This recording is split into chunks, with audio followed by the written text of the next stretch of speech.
So in about 2 years, we just got the lowest print before the banking crisis even hit. So if it dropped 10% in job openings dropped 10% in February before the banking crisis hit, and now how much is it going to drop in March? 15%? It's going to collapse. We're going to be back to pre-pandemic levels, 6-7 million by the summer.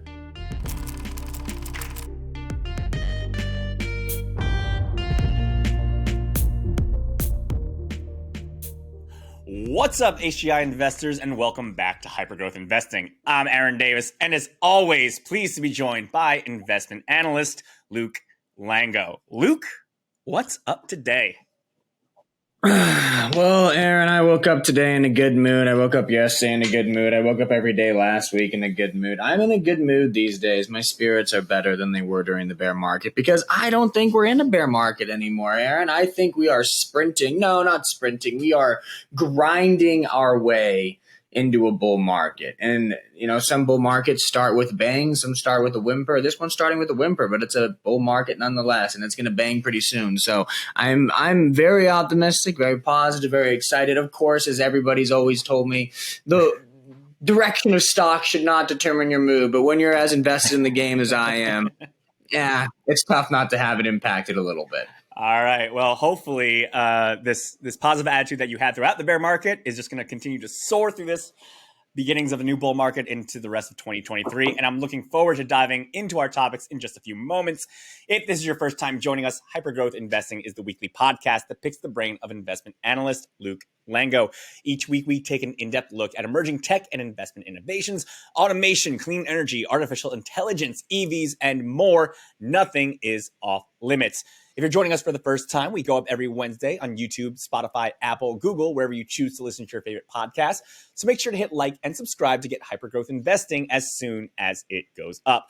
Again, I'm Aaron Davis, educator, lifelong learner, and your proxy into the mind that is the Luke Lango.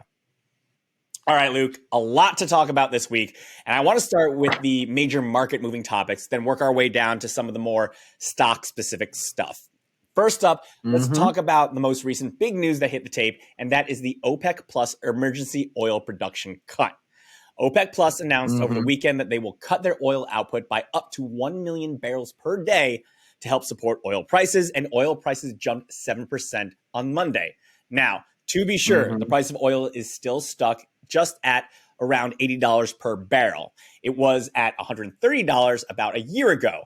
But suddenly everyone is talking about $100 oil again. You've said here before that oil to $100 would be a market and economic killer.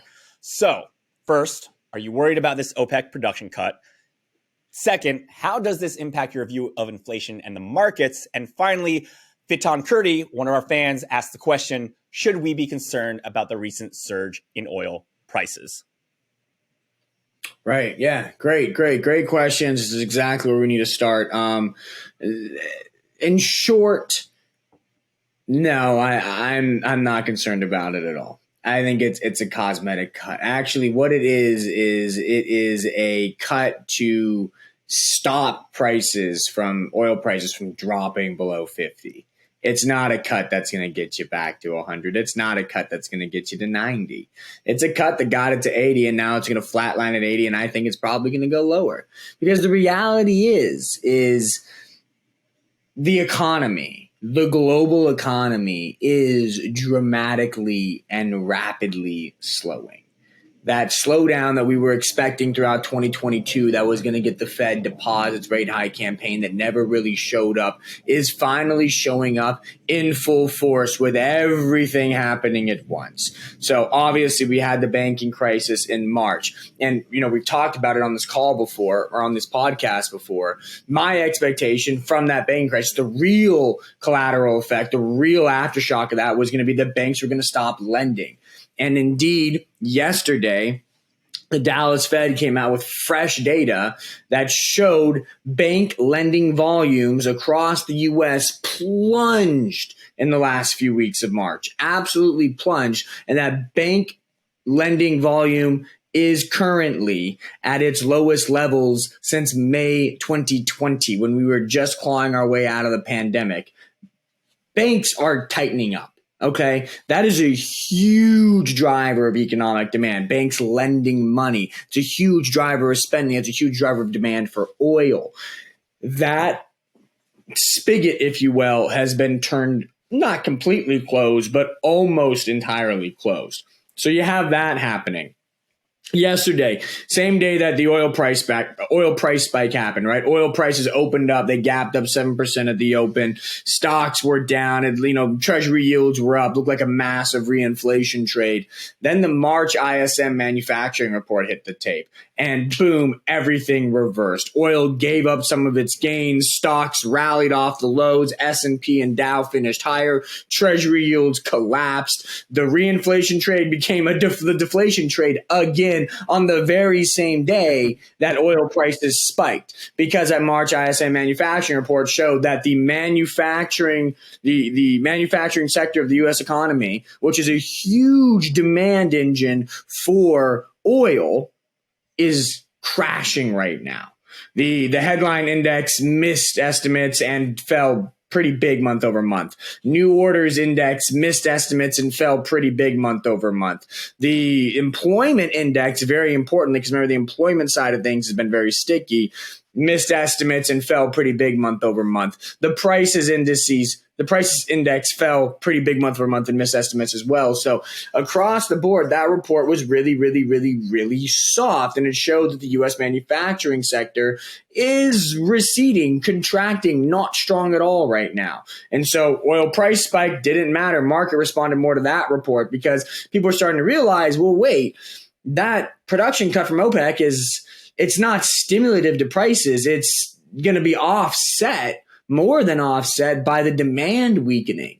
That's why OPEC Plus cut oil production. They've waited this long for a reason. They don't want to cut oil production. They want to produce oil. They want to make money off that oil. They did it to save face from oil going down to 60, 55, 50, because that's where it was going if all this data hit without the manufacturing or without the OPEC Plus production cut. So the production cut, all it's really going to do is stabilize oil prices, I think, in that 75 to 85, maybe 70 to 80 range. And that's where we're going to be stuck there. At that level, oil prices are down about 20% year over year. That's not inflationary. That's deflationary. Also of note, yesterday, oil prices spiked. Guess what? No other commodity spiked. Natural gas prices, which should be tied to oil, plunged yesterday. Copper prices dropped. Aluminum prices dropped. Platinum prices dropped. Cattle prices dropped. Corn prices dropped. Wheat prices dropped. Oats prices dropped. Every other commodity dropped. Bloomberg's commodity index is still down 18% year over year.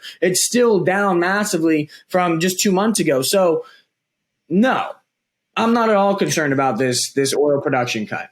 There are huge disinflation trends at work right now. Huge disinflation trends at work. Not to mention today, the reason the market opened lower, it kind of rallied. Tech's kind of showing a little bit of alpha today. We're actually falling a bit now because people are more afraid of a recession than inflation. The jobs opening report came out today. February JOLTS, job opening labor turnover report survey. That report came out today. It's the most lagging of the labor market report. So this is the February report. So this is before the banking crisis hit.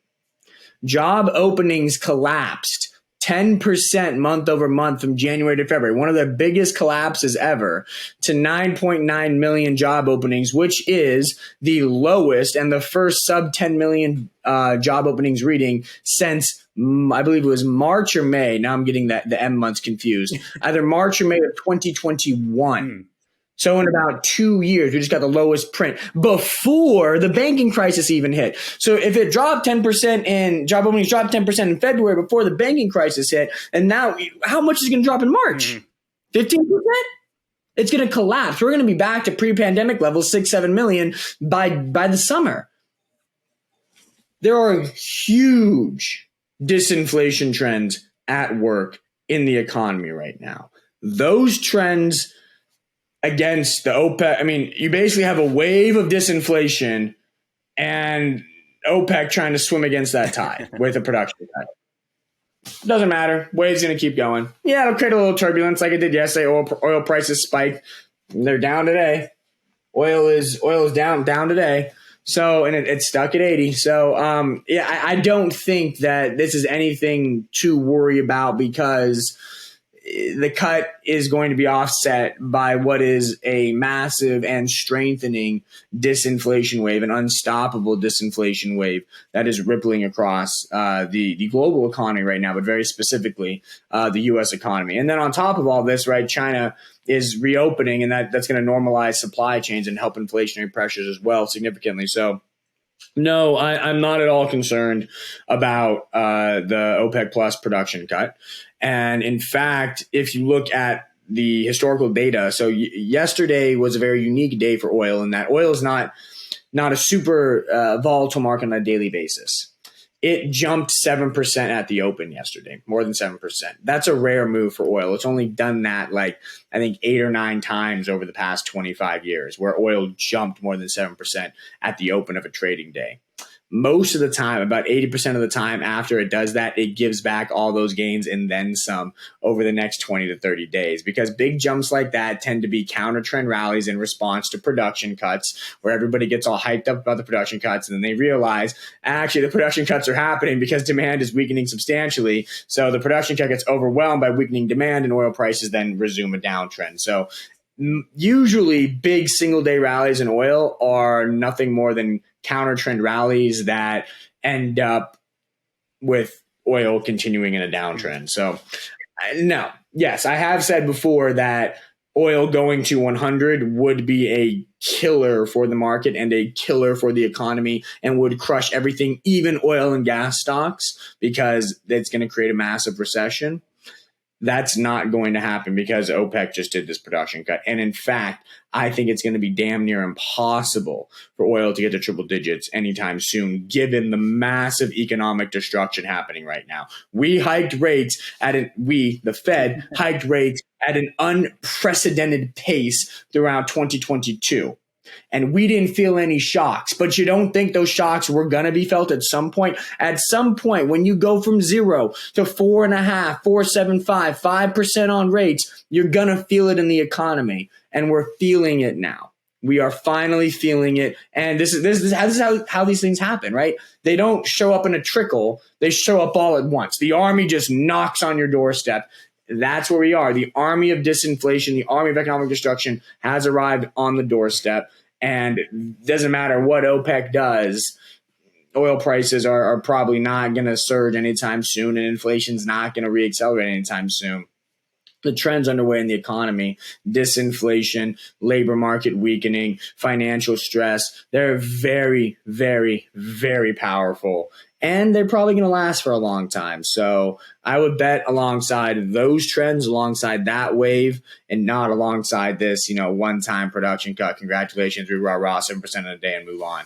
That's what that story is. So from a market perspective, I remain very optimistic because, again, I think that this army showing up on the doorstep, this army of disinflation, this army of economic destruction seems like bad news. It's actually exactly what we need to get the economy healthy again. Because, as I said before, you need to get sick before you can get better. This is us getting sick, and now the Fed can come in and make us better. The Fed has, we're in this window of opportunity. We're in this sweet spot where the economy is slowing rapidly enough to kill inflation, but not slowing rapidly enough to kill the economy. The economy is much stickier and stronger than inflation. So we're in this sweet spot where we're slowing enough to kill inflation, but not enough to kill the economy. The Fed has a narrow window of opportunity here within the next 1 to 3 months to hit the pause button and guide us to a soft landing. I have had faith in the Fed this whole time. I think they've done a masterful job, a truly masterful job. They brought down inflation by 300, 400, 500 basis points without so much as a little bit of damage to the labor market, but not really. They've done a masterful job, and I think they're going to end with a masterful act, and I think that's going to guide us to a soft landing. So that's why I am constructive on the markets and remain constructive on the markets despite this weakening economic data. Or actually maybe because of this weakening economic data, rather. Okay. So let's talk about this disinflation wave.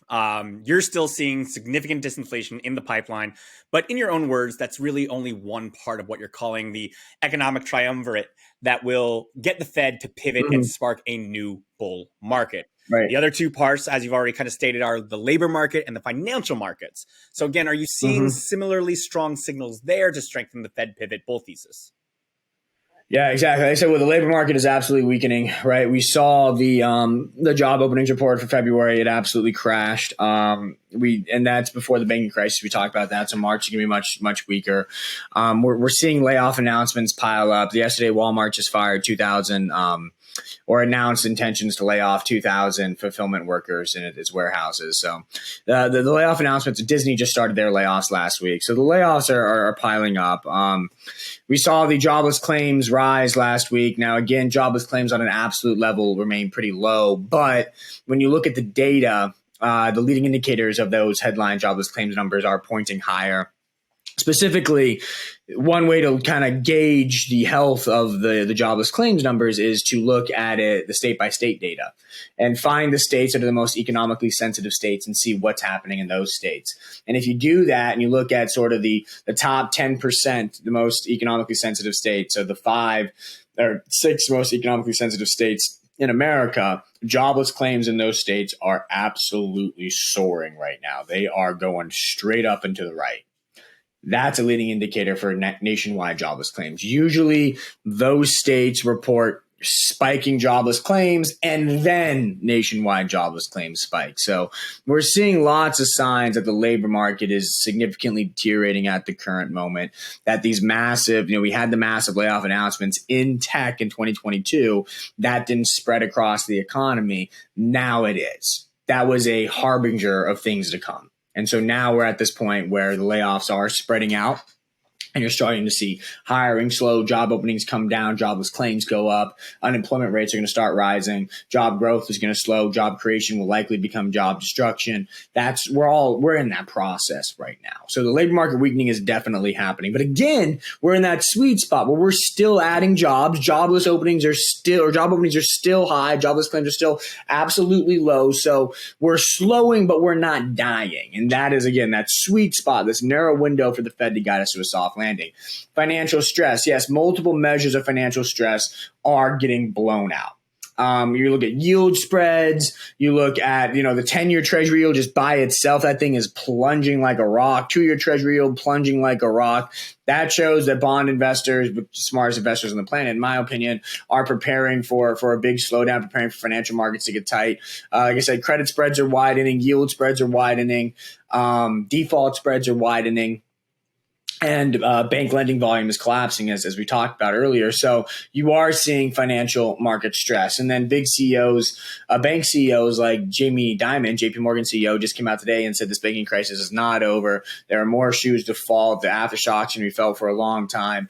And that's the piece of advice that you want to heed when that guy's seen 08. He's been around the block. He's one of the smartest people on Wall Street in terms of the banking sector. And if he says the banking sector is not completely healed or ready to bounce back just yet, then you probably want to listen to that. So I think that there are definitely sufficient factors for the Fed to smash that pause button. Today, the Reserve Bank of Australia just hit that pause button. Bank of Canada hit that pause button. What was that, last month? Those banks are always tied. The global economy it's global. It's connected. And because of that, the way Canada's economy is trending is the way America's economy is trending, is the way Australia's economy is trending. The policies of those central banks always mirror one another. They're off 1 to 2 months here or there, one hike here, one hike there, right? They're off by a little, smidges, but the overall trajectory trend, they are the same. Whenever the Bank of Canada pauses, whenever the Reserve Bank of Australia pauses, the Fed pauses too, within 1 to 2 months. Everything, the whole stage is set for a Fed pause. If not in May, then definitely by June. I think the market right now is at a coin flip. I haven't checked the odds in 2 or 3 days, but when I last checked the odds, it was a coin flip in May, 50-50. And then by June, 100% chance they pause. So I'm with those odds. I think May's a coin flip. I think June's a definite pause. Doesn't really matter. Market's clearly front running the action. NASDAQ's already entered a new bull market, a technical new bull market. It's rallied 20% off its lows. S&P 500 has really been powering higher for 6 months now, right? We bottomed in October. We rallied throughout October, November, December, January, February, March. Now we're in April. So we're in the 7th month of the S&P 500 pushing higher. That's a long time. All the indices, S&P, actually, I don't follow the Dow. I think the Dow is worthless. I follow the S&P and the NASDAQ. S&P and NASDAQ, they're above their 200-day moving averages. 50 is above the 100, above the 200. You got golden waterfalls there. I mean, the technicals just look great. So I think everything's shaping up for the Fed to pause, and what has been pretty significant stock market strength over the past 6 months to continue, persist, and even accelerate over the next 6 to 12 months. And I think that's going to start a multi-year bull market. That's my outlook right now. So that's how I'm feeling about things. And that, again, it's because inflation is falling, labor market is weakening, and financial stress is spiking. And those are 3 things that lead to Fed pauses always. All right. Drilling down into the more sector-specific and stock-specific stuff, you've been very vocal about a housing market rebound here in 2023, powered by the aforementioned Fed pivot. We're getting a bunch of positive housing data every week, it seems. And last week, you actually highlighted a unique metric I've never heard of called the Redfin Home Buyer Demand Index. Apparently, it's spiking like crazy right now. Can you dive into more detail about that and provide an update on your housing market bull thesis? Right. Yeah. So let me pull up that Redfin one on my computer over here. Yeah. I mean, the thing about this, the perfect leading indicators for home buying demand have to be Redfin and Zillow because they control the top of the funnel. They're the search bars for the housing market. Right. You're not going. I mean, a lot of us go on Redfin and Zillow just to casually peruse homes. I'm guilty of that. I am not in the market to buy a home. We bought a home, 2 years ago now. Yeah, something like that. And I'm not in the market, but still I'm on Zillow. I get notifications. I scroll. I look at all these things. So there are definitely those of us that are just casual fans. But if you're going to start your home buying journey these days in 2023, you start it on Redfin or Zillow. You start looking for homes on there. You start talking to agents on there. You start, booking appointments on there. So what Redfin has created is a proprietary index called the Home Buyer Demand Index, which kind of accumulates all that data. Specifically, it accumulates, let me find exactly what it accumulates.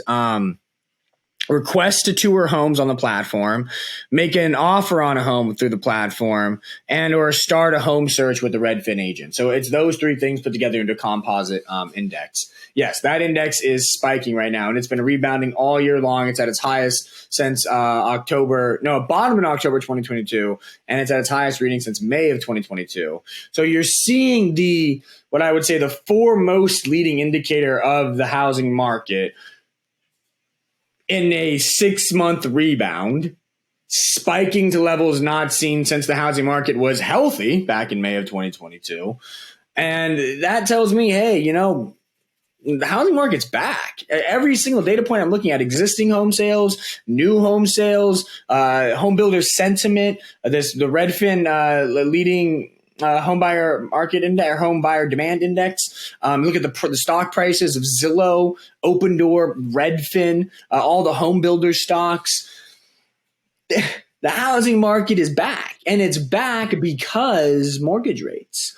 And the whole story here, as we've been saying for months, is that there is so much pent up and sideline demand to buy a home. There's a generation of people that didn't buy after 2008. They lived with their parents. They lived in cities. They lived in apartments. They were paying rent. They accumulated a lot of money. They got a lot of savings. Those savings got juiced during COVID. At the same time, the value of the home to the individual rose because, hybrid work is now the norm. 3 days in office, 2 days out, 2 days in office, 3 days out, la-di-da-la-di-do. So, now all of a sudden, all these people want to buy a home and they have the means to buy a home. But then they got priced out of the market because of mortgage rates. But they didn't disappear. Those people didn't disappear. Their demand was quelled by high interest rates. Now that mortgage rates are starting to slip, and they have continued to slip, they follow Treasury yields. Treasury yields are going lower. So, mortgage rates, 30 years, there's a lot of places that report it daily, but the official data gets reported once a week. As you want to find out how it's trending in between those weekly reports, look at Treasury yields, look at long-term Treasury yields specifically, look at the 10-year. The 10-year is collapsing, continues to fall. Mortgage rates are continuing to fall then too. So mortgage rates are coming down. That is energizing all this sideline pent-up demand, and it's flooding back into the housing market. So that, and at the same time, you have a constrained supply. So you're getting big demand with constrained supply, and that leads to a pretty healthy housing market rebound. And that's why I have been and continue to be very bullish on a rebound in housing stocks. A lot of this rebound has already happened for a lot of names. Zillow is up significantly from its lows, but it's still well off its highs. Open Door is up significantly from its lows, but it's still significantly off its highs. Home builders are well off their lows, but they're still well off their highs too. So the rebound has started, but there's still a lot of runway left. And when I look at the housing market data, now I try to look at it through the lens of like zoom out, look at the big picture, look at the 20, 30, 40, 50-year views here and see, okay, what happens when this pattern happens, when home builder sentiment plunges to this level and then rebounds strongly, when existing home sales plunge to this level and then rebound strongly. The dynamics we're seeing today, they are consistent with the start of multi-year housing bull markets. They are not consistent with short-term snapbacks and then, back into a bear market. No. They are consistent with the first inning of a multi-year housing bull market. This is what we saw after the dot-com crash and then into the housing peak in 2007. This is what we saw after that bubble popped, and then we had a basically 10, 12-year bull market in housing. Those same metrics, they're identical. It's what we saw back then is what we're seeing today. So I'm of the belief that housing stocks are in the first or second inning of a 9-inning comeback here, and that a lot of gains will be had by people who invest in housing stocks over the next 12 months, 24 months, 36 months. I think it's the start of a long-term uptrend here for those names. And of course, because I'm the tech guy, the way I like to play it is through tech-infused housing. So Open Door, Zillow, Redfin, Rocket Mortgage, those are kind of the tech housing plays. Compass is in there as well. So, not going to tell you exactly which ones I'm super excited about right now, which ones I'm overweight, but that kind of wheelhouse, I think, is a very, it's a levered way to play the housing market comeback, in my opinion, because it'll benefit from both the rebound in the housing market as well as a rebound in valuations of long duration assets as interest rates come down. Okay. Shifting gears a little bit, another one of your investment themes for 2023 has been long the social media stocks, Alphabet, Snap, Meta, Pinterest, etc., because you see digital ad trends finally stabilizing and you see TikTok getting banned. So what's the status of that trade? I think you got to remain long and strong the digital ad names, specifically the social media names. So I think TikTok is going to get banned. I listened to the TikTok CEO testimony last week on Capitol Hill, and congressional members do not like TikTok. They don't understand it. They don't like what they don't understand. And, all power to them. I'm not going to say whether it's right or wrong to ban TikTok, but I think at the end of the day, what matters is are they not? And I think they will ban TikTok. I think an outright ban of TikTok is going to happen. So that means a lot of demand is going to flow out of that platform, and supply of content, demand for that content is going to flow out of that platform. Where is it going to flow into? These people love short form video content consumption. That is the way of the world today. By the way, I have a startup idea. Somebody should make a TikTok type app just for educational videos. So my feed sometimes gets thrown an educational video in there, but it would be really powerful if you could tap into the way people learn these days. The way people consume content these days is through short form video. They want to watch 30 seconds, a minute, 2 minutes of something entertaining, captivating, stimulating, and then on to the next thing. If we could get AI to compress complex topics like quantum computing, hydrogen, fintech, stock market, anything like that, algebra, even simple topics, into a 30-second, 1 minute, 2 minute clip, make it super visually stimulating, and just created a feed of those, I think that'd be a fabulous way for people to learn these days. You got to change. You got to embrace the change. You got to adjust to the way people want to consume content these days. I think that'd be a really cool app. Anyway, startup idea. But moving back to the TikTok ban, yes, I think it's going to get banned. You're going to have a lot of exodus of demand for content, that type of content, and supply of that type of content to other platforms. Where's it going to go? What I'm noticing, and what I think surveys are confirming, is that it's going to Instagram Reels first. Instagram Reels is the biggest winner here, so that's a huge tailwind for Meta stock. Then I think it's going to YouTube Shorts. I think YouTube Shorts are gaining a lot of traction, so that's big tailwind for Alphabet stock, Google. And then I think it's going to Snapchat. That's the third one that it's going to, the interpersonal communications. That's a big tailwind, obviously, for Snap stock. So I think Google, Meta, Snap, that's the way to play the TikTok ban. Now, at the same time, you're going to get another tailwind for those three stocks in 2023, and that is going to be a lot of analysts have come out in their conversations and their channel checks with advertisers to say, hey, digital ad demand is stabilizing and rebounding now. So you're probably going to get a rebound in digital ad spending in 2023. That should help those stocks as well tremendously. So I think long, the big three social media, Snap, Google, Meta, makes a lot of sense. You can throw Pinterest in there because of the digital ad rebound, though I don't think Pinterest benefits from the engagement loss on TikTok. I don't think that goes into Pinterest, as there's not much overlap in users. There's an overlap, but not in usage time. So I don't think it benefits from that. But the other three do benefit tremendously from that. And then another thing here is that, and this is kind of where I got that TikTok style video idea. I think Meta, everybody talked about Meta because Facebook changed their name to Meta, that Meta's second act is going to be the metaverse, right? I don't think so.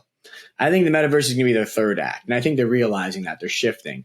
First act was digital advertising. Second act is generative AI.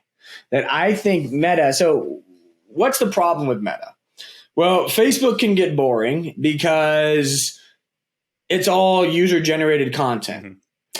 So when users stop using the platform and users stop generating content, then the volume and likely the quality of the UGC, user-generated content on that platform goes down, which leads to lower usage, and then in turn, less UGC, lower usage. It's a negative feedback loop, right? That's what Facebook, the Facebook core platform, is stuck in, and Instagram kind of got stuck in that too, right? Where it's because these are UGC driven platforms, the less usage you get, the less content you create, the less UGC you get, the less users you get, so on and so forth, right? They're stuck in this negative feedback loop. How do you break that negative feedback loop? You break it with generative AI. You don't rely on UGC anymore. You rely on company created generative AI content. Now, of course, Facebook couldn't do that before because they couldn't create content that everybody liked. But now with the power of AI, I mean, they got the data to do it, right? They have all the data on all the stuff you're clicking, all the stuff you're liking, how long you're watching videos for on Instagram, on Facebook, on what you're talking about on WhatsApp, Messenger. I mean, they have all this data about what you like. They know what you like.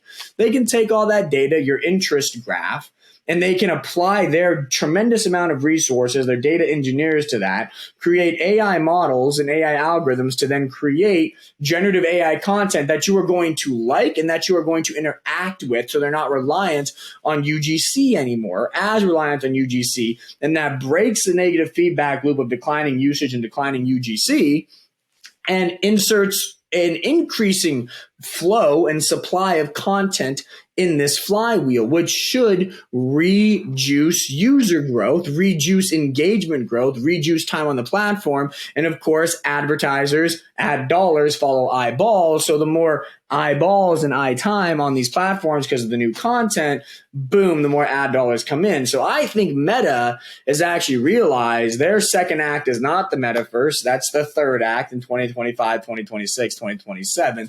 The second act right now, 23, 24, 25, is generative AI. And I think they're leaning really heavily into that, and it's going to work. So it's happening at the exact same time the TikTok ban's going on. There's a reason Meta stock is more than doubled off the lows. Got to 90, now it's above 200. There's a reason that's happening, okay? And I think one of the reasons is this narrative is taking hold and investors are starting to realize there's a lot of upside potential with that strategy, and the stock is not priced for that upside potential. This may once again become a 10, 15, 20%, revenue grower compounded over time. At the same time that the company is dramatically reducing costs, they're firing and firing and firing and firing and firing and firing and firing and firing. They are getting lean.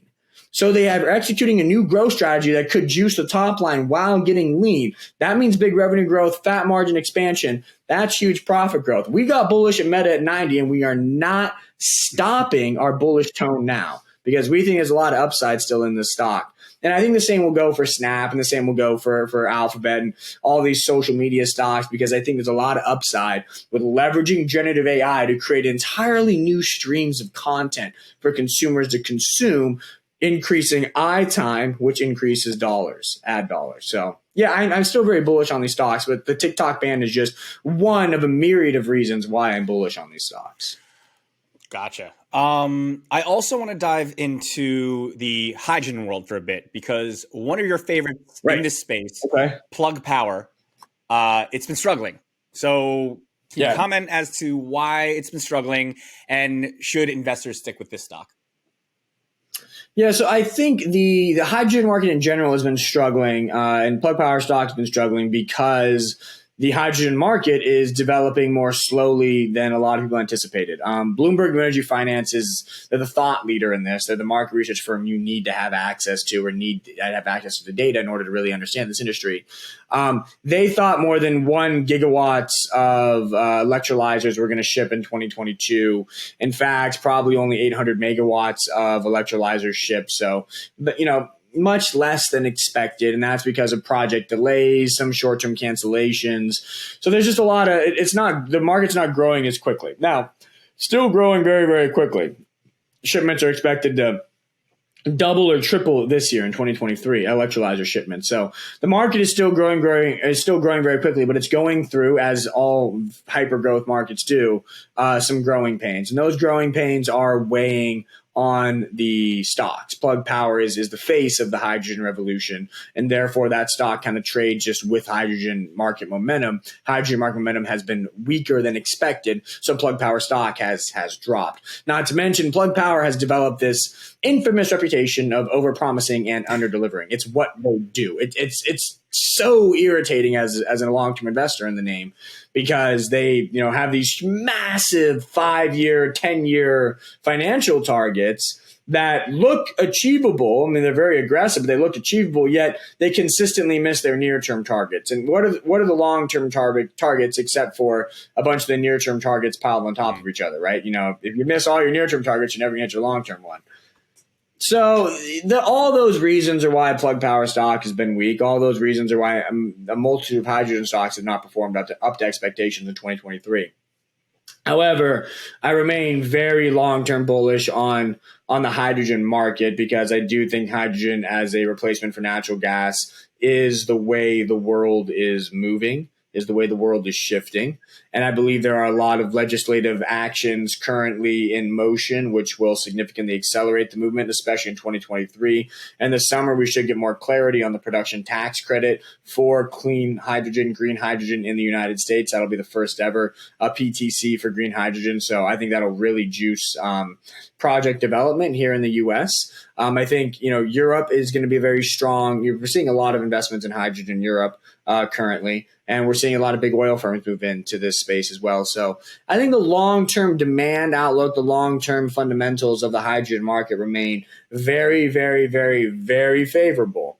It's just the market is going through some considerable growing pains right now. And when those growing pains resolve themselves, I don't know. I would not recommend hydrogen stocks as a short-term trade here. I don't think they are, and I don't think there's the thesis for them to be a short-term trade. But I do think the long-term 3, 5, 7, 10-year outlooks on hydrogen stocks is very positive, and especially so on Plug Power, because they have invested the necessary resources to developing sufficient infrastructure to be the foundation of the hydrogen revolution. They are creating every single facility out there that will produce electrolyzers and green hydrogen. They are going to be the backbone. The hydrogen revolution needs electrolyzers and green hydrogen production. They have developed the necessary infrastructure to be the bulk producer of both of those. And therefore, I think they have done what needs to be done to hit their long-term financial targets. And if they do, then the stock will be worth more than $50, $60, $70 in the future. Is that future coming anytime soon? I don't know. The market's going through growing pains right now. So depends on time horizon. Looking for a short-term hitter, short-term, quick winner. I don't think plug stock is going to do it. I don't think these hydrogen stocks are going to do it. But if you're in this game for a long time, you're in it for 3 years, 5 years, 7 years, 10 years. I think you want to own hydrogen stocks. You want to own plug power stock. I think they're going to be over the long term significant outperformers because of the momentum and the potential of the hydrogen revolution. All right. Staying in that clean energy world and staying with sectors that are kind of struggling right now, EV stocks continue to struggle. We got delivery updates from Tesla, Rivian, NIO, and more, and most of the reports seemed good, yet the stocks dropped in response. So are EVs kind of dead weight right now? Yeah, I mean, it certainly feels that way, right? I mean, when good news doesn't even spark rallies in the stocks and instead sparks sell-offs, I mean, you got to question that price action, right? Because, Tesla beat estimates and delivery growth was very strong. Rivian beat estimates and delivery growth was really strong, maintained their 2023 targets. NIO deliveries looked good. XPeng deliveries looked good. All the China companies, their deliveries looked good. So, when you look at that data, and then you see the stocks continue to fall, you got to ask yourself, man, what's going on here? What are investors seeing that I'm not? What's the market seeing that I'm not?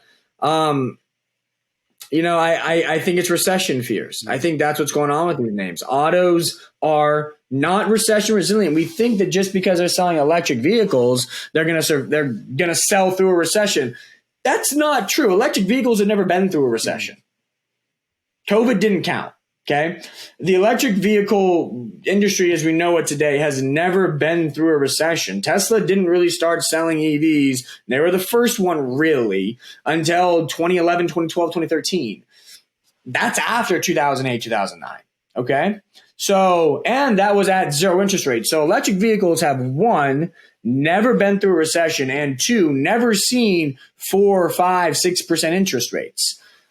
There's a lot of uncertainty as to how well electric vehicles will sell in 2023 if the economy materially slows and interest rates stay high, especially because EVs are expensive.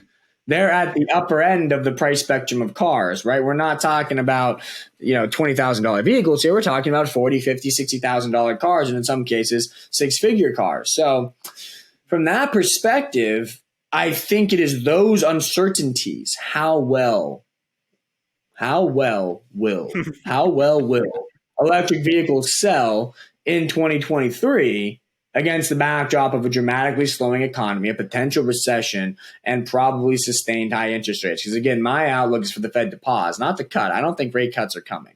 So you're going to look at an economy that's going to be sluggish with high interest rates over the next 6 months. Will electric vehicles sell really well in that time frame?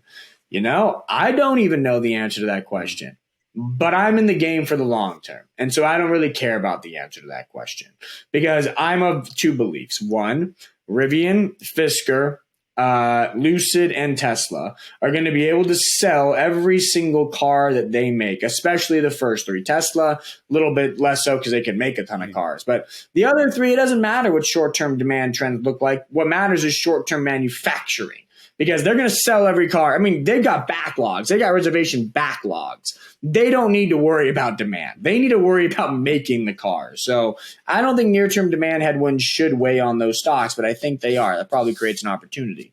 And then two, longer term, recessions don't last forever. Slowdowns don't last forever. High interest rates don't last forever. Looking out 5, 10 years, I think the trajectory of electric vehicle sales is still strongly up and to the right. And that Lucid, for one, has the technology to be a leader. Rivian has the style and the backing to be a leader. And Fisker has the business model to be a leader. So I still like those stocks. I just think the short term, kind of like hydrogen, it looks weak. It doesn't look great because of these recession fears. Are you in it for the short term? probably not going to make a quick buck in those names. For the long term, these are probably really good buying opportunities. So that's how I view EV stocks today. They may feel like dead weight, but if you're a long-term investor, what feels like dead weight today will probably be your biggest winner in 3 or 5 years. And I think that's true with a lot of these EV stocks. Okay. So let's also talk about the big tech as a safety net trade. Is that still happening? And if so, what are some of your favorite names in the big tech world? Yeah. I mean, the big tech as a safety net trade has definitely continued. You're seeing the NASDAQ show alpha pretty much every single day over and over and over again. You're seeing the NASDAQ 100 jump into a new bull market, rally 20% off its December lows. You're seeing names like Apple, Meta, Netflix, Nvidia, Alphabet lead these rallies. And I think that trade does continue because they're they're that sweet spot investment right now. They're not entirely recession resilient, but we're still going to all use Google in a recession. We're still going to all watch Netflix in a recession. We're still all going to scroll on Facebook and Instagram in a recession. So they're pretty recession resilient. They're fairly recession resilient, yet they're still going to benefit from lower interest rates or from lower treasury yields because they're long duration assets valued like growth assets. And so they're going to benefit from that. So they're in that sweet spot of being resilient from a lot of economic noise, yet will benefit from the lower yields that economic noise brings, the lower market yields that economic noise brings. So that's why they're working, and that's why I think they will continue to work. So I think that dynamic persists for the foreseeable future. In that group, we've talked about Meta. I really like Meta. Valuation's low, strategy pivots working, costs are coming down. I think they got some good upside coming up here in the next few months. I like NVIDIA. I think NVIDIA is just becoming the backbone of AI. And as everyone gets all excited about generative AI and all sorts of AI developments and projects and applications, that NVIDIA's demand is just going to go up and up and up and up and up and up and up and up and up and up and up and up and up and up and up. Not to mention the semiconductor industry is looking very strong right now. It looks like we hit the trough quarter for the semiconductor industry and that it's going to be an improvement from here on out. So I think that NVIDIA looks pretty strong. Microsoft has flexed its muscles as the leader in artificial intelligence deployment through enterprise applications and even consumer applications through OpenAI. So I think that is a trade that will continue to work very well. The valuation is pretty reasonable relative to its 5-year, 10-year standard. So I think Microsoft stock continues to push higher. The only one I really don't like, because I like Netflix. I think Netflix is really strong too. I have a lot of faith in the ad supported launch here in 2023. Because we talked about digital ad spending rebounding in 2023. I think that is going to happen. But I think what a lot of the growth is going to be is in connected TV ad spending because eMarketer just came out with their 2023 estimates for ad spending. They expect digital ad spending to rise 10% this year, and they expect connected TV advertising to rise 27%. So basically 3 times the overall digital ad spend growth rate, and that would make it the fastest growing subsegment of the digital ad industry. So connected TV advertising is really working. I'm a huge believer in connected TV advertising. I think we've talked about why before, but I'll just briefly recap it. They have the data, right? They have the data. Right now, the status quo of TV advertising, you got my little cable box. They don't gather data from my cable box. So, and they service ads nationwide. Sometimes they have local regional ads, but it's not household specific advertising or neighborhood specific advertising. So, we're watching the Super Bowl and I'll get a Budweiser ad and you'll get a Budweiser ad and, somebody in recovery is going to get a Budweiser ad. And, it's like we all get the Budweiser ad, regardless if we buy beer or not. We all get the car ad, regardless if we're, on the affluent side or the not affluent side. We all get the same freaking ads. That's so stupid.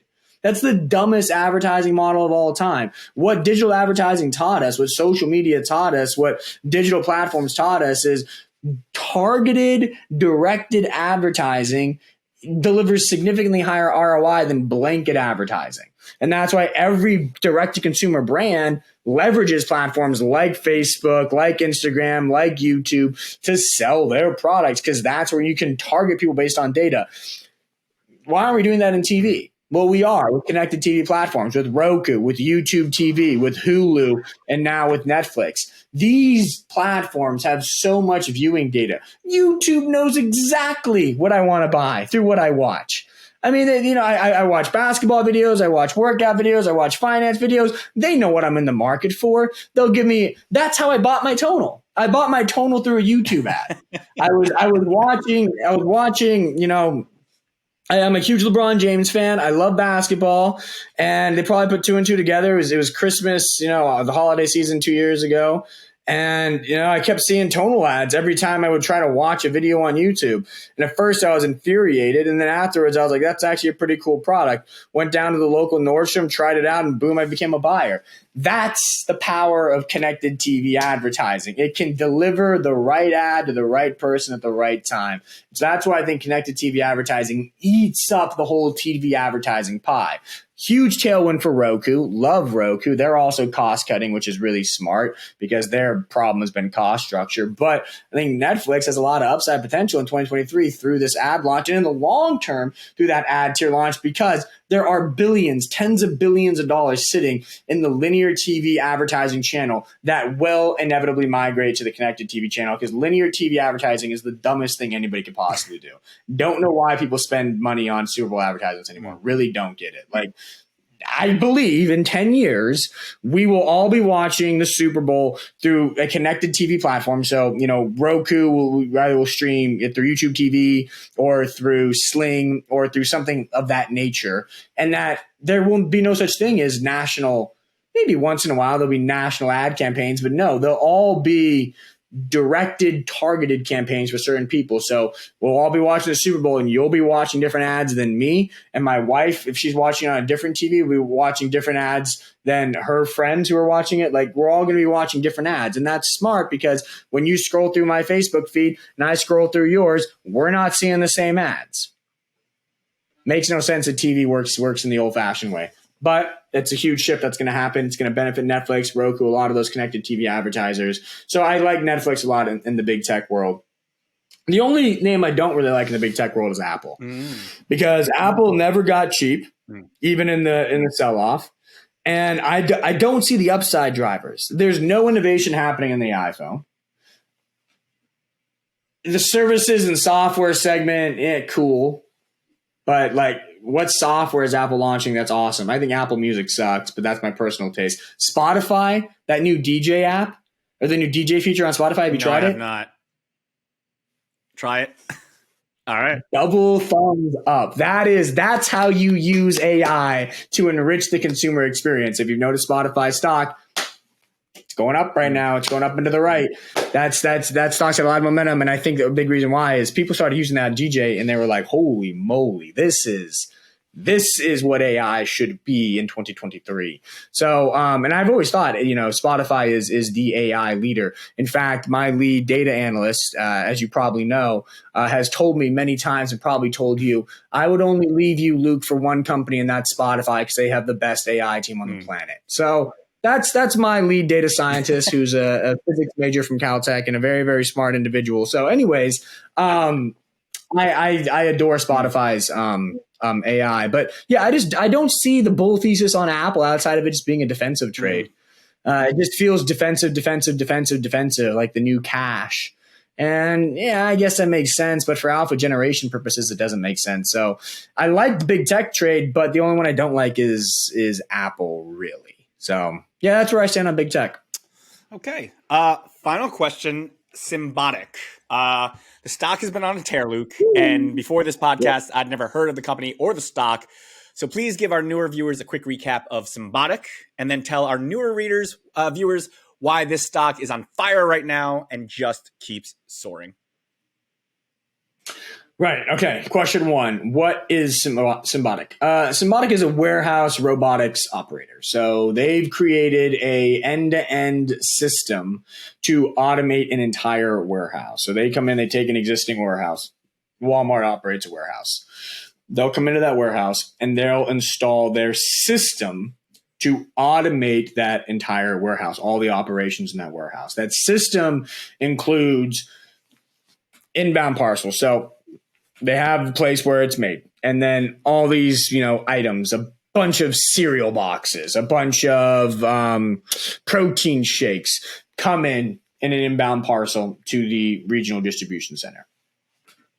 Symbotic has these giant robotic arms that take that parcel off the truck and deconstruct that parcel into individual items. They then, those robotic arms, put them on these basically what are small autonomous vehicles, kind of like conveyor belts. They have like a truck bed in their little vehicles.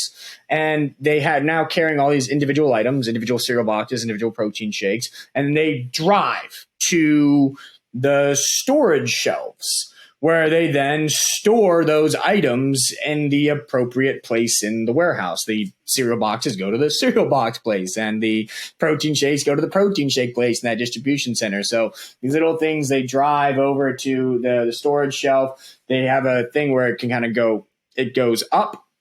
The platform goes up and it goes down depending on what level of the shelf you want to go to. It goes to that level, and then it kind of just files them into the storage. And then what happens is, okay, now, the San Diego Walmart needs, protein shakes and cereal boxes and all these different things. So then, boom, put the order in. This little vehicle goes back and boom, kind of goes up again, gets all the items it needs, 2 cereal boxes, 3 of this, 4 of that, collects them all. Multiple vehicles do this, and they go back to an outbound parcel site where a new pair of big robotic arms take those parcels or take those items and make a giant outbound parcel to the store. They wrap it, they put it together, boom, and they put it in the backside of a truck, and then boom, the truck drives off to the San Diego Walmart or the LA Walmart or whatever. That's their system. It automates end to end the operations in a fulfillment center, in a warehouse, in a distribution center. That's Symbotic's technology. Proprietary, patented, best in class, totally freaking awesome. Their big contract win is that they are automating. The reason I use Walmart is they are automating all of Walmart's regional distribution centers. They won a contract with Walmart, I believe, the 2019, 2020, I forget. They won a contract to do that. And then within, 2 years, summer 2021, Walmart was like, this is so awesome that we're going to expand this contract. We want you, Symbotic, to automate all 42 of our regional distribution centers in the United States. So now Symbotic is busy at work automating all 42 of those regional distribution centers in the United States. Now, here's the real kicker. One of the first big automated facilities that Symbotic was constructing for Walmart was to be in Fort Worth, Texas, a 1.5 million square foot completely automated distribution center. And that was to be completed in 2023.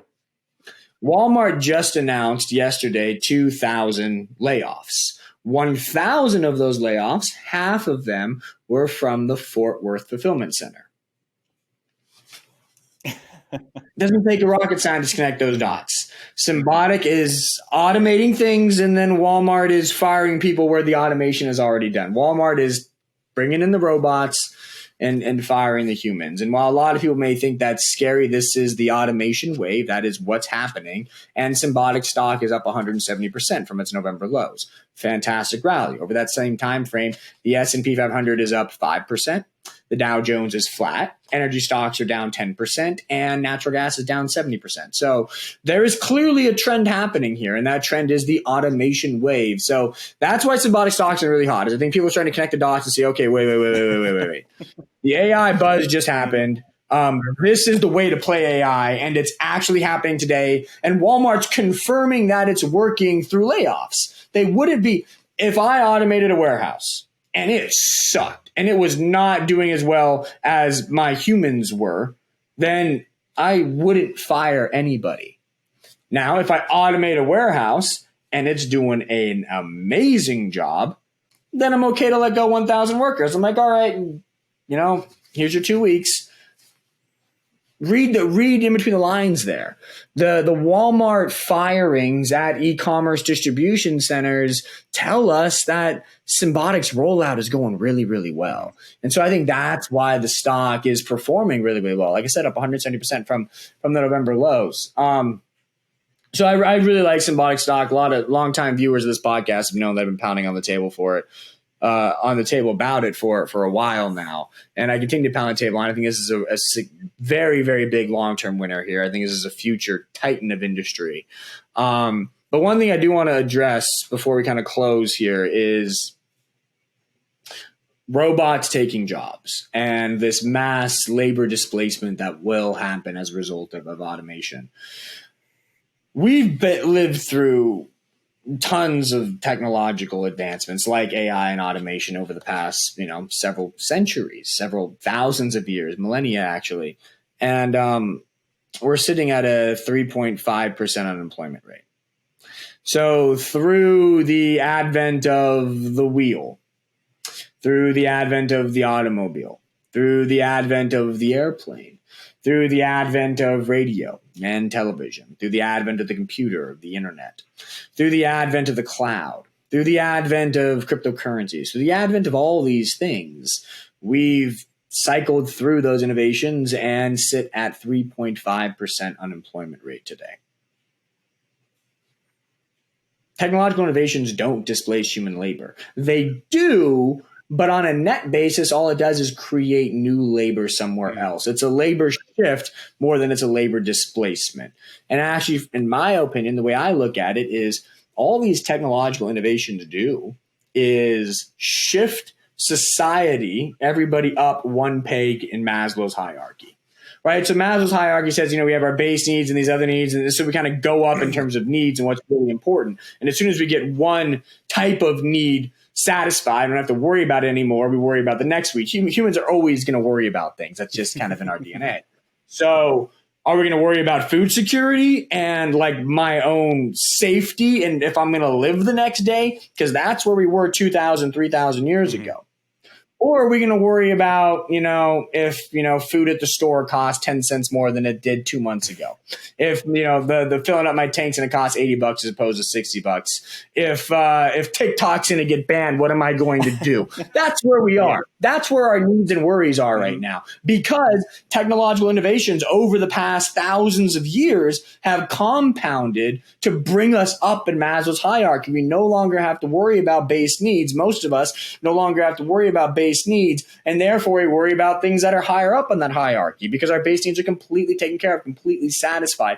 And that's what every technological innovation does. I think it just pushes us up. It brings all of society up a peg in Maslow's hierarchy. And that's what AI is going to do. It's going to bring us up a peg. We're never going to have to worry about inflation with AI and automation. Never, really. We just won't have to, because they're going to do things so efficiently, create so much supply of goods. There's never going to be a shortage, ever. So it's going to solve that need. It's going to solve a lot of these labor supply chain or labor imbalances, labor market imbalances that exist right now. It's going to solve a lot of those.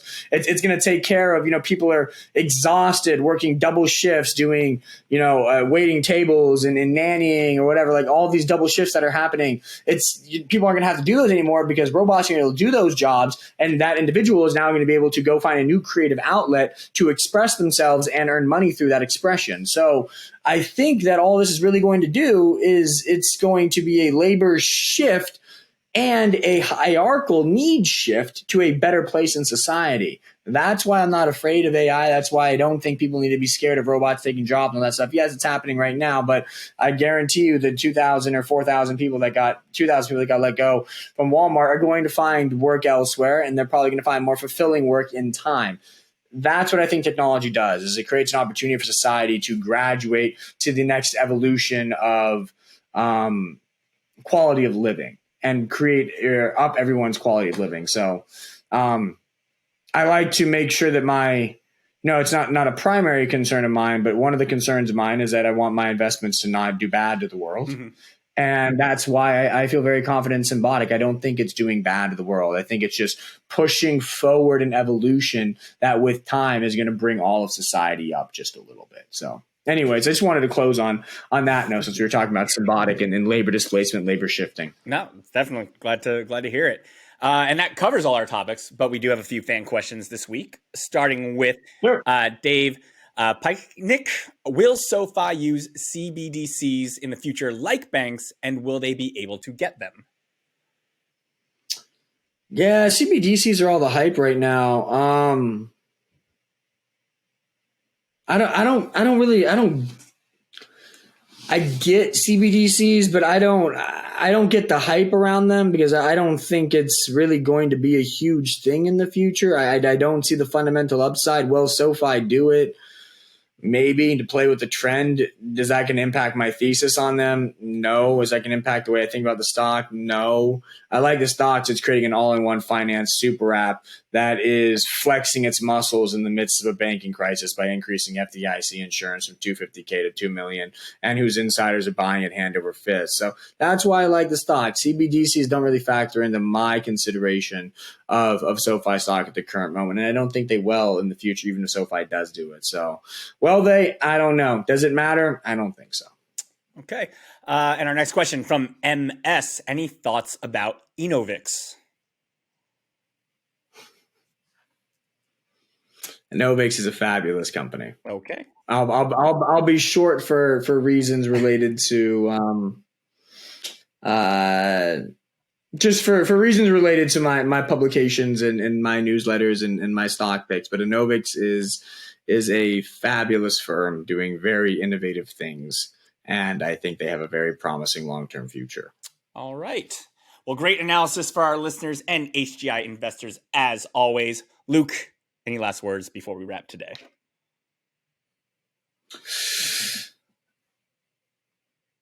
Not that I can think of. I mean, I think one thing that I told you earlier is that, before we even started this podcast and you and I were just chatting, is how,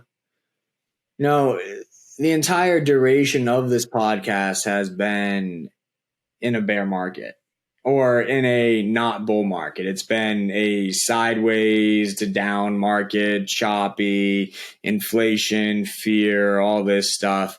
Those are not normal times. The norm is economic expansion. The norm is rising stocks. The norm is low inflation. The norm is low rates. That is the norm. What we've been through is not the norm at all. And I am personally very excited to get back to the norm. And I'm very excited to continue to do this podcast with you and for our viewers as we shift back to the norm. People who, there's this idea of chronocentrism, which is that people think that their period in time is so important and it's never happened before and will never happen again and it's going to last forever, these changes, right? Do not suffer from chronocentrism. This time is not different. This crisis will not last forever. This too shall pass, like COVID, like 08, like the dot-com crash, like the savings and loans crisis, like the period of crazy inflation in the 70s, like, going all the way back, like World War II, like World War I, like the Great Depression, like, there have been so many different flavors and styles of economic resets and market crashes, and none of them change the long-term trend. So this one is either different and it's the end of capitalism. It's not. Or we're reverting to the mean, to the trend that is the dominating trend of the past. Well, how long have humans been around? At least 5,000 years. The trend that's been around for 5,000 years, and that is humans taking one step forward at a time.